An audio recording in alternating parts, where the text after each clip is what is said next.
Boy, it is unusual to say the least these days in our society.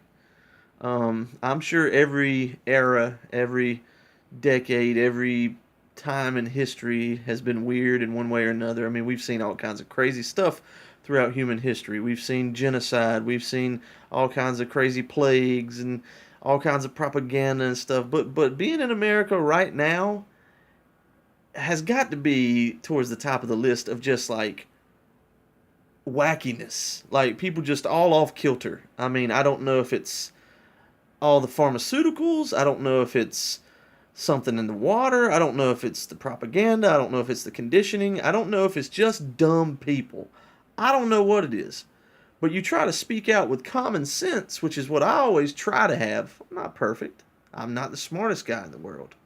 But I try to have common sense. I try to be decent. I try to be honest with people. And when you do that these days, there are people, and y'all know what I'm talking about, these people online.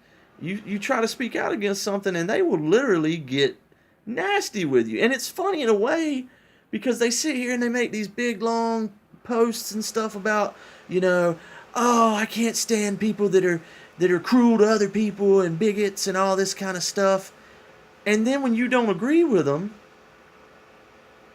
they're cruel to you. Now think about that. I don't get along with a lot of people. I don't agree with everybody. But I don't try to treat them nasty if I don't agree with them. I don't start calling them names. I don't start harassing them. I don't start picking on their family and their values and call. I just don't do all that because it's counterproductive. You know, when you really care about people, like I do, it's counterproductive to even break down that one person and start tearing them down and calling them names, and it's counterproductive to all of us as a whole. So I just swallow that pride, that anger, or whatever when that person calls me names or does me wrong. I try to just let it roll off and not go to the same level that they're at because it's counterproductive and it's wrong and it's nasty. And I don't want to treat anybody wrong, even if I don't agree with you. I don't want to treat you nasty. I may get upset with you, but I don't want to treat you nasty. So today, I had one of those weird situations where I spoke out against corruption because it's true. I don't give a daggone who y'all are voting for. Okay, I'm not going to get into all that. But if you can't admit that there are extreme amounts of lies, corruption, and just craziness going on around us right now, you really need to take a step back. You do. You need to take a step back and think about it.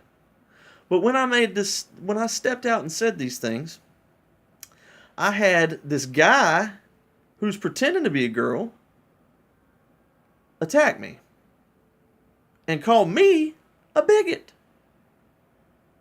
Called me a bigot. Doesn't know me, doesn't know what I'm involved with, doesn't know all the community organizations I help out, doesn't know my heart, doesn't know anything about me, and called me a bigot. When I looked at this guy, and he literally has a 5 o'clock shadow and long hair, and gets mad when people don't call him a woman. You may want to be a woman, but I'm not going to play pretend. I'm not going to feed your delusions, okay? Are we straight on that? Not trying to hurt your feelings. I'm just being real. I'm just going to cut it short. I'd like to keep talking about this, but I'm tired of everybody feeding delusions in this country. If you want to pretend to be something, pretend.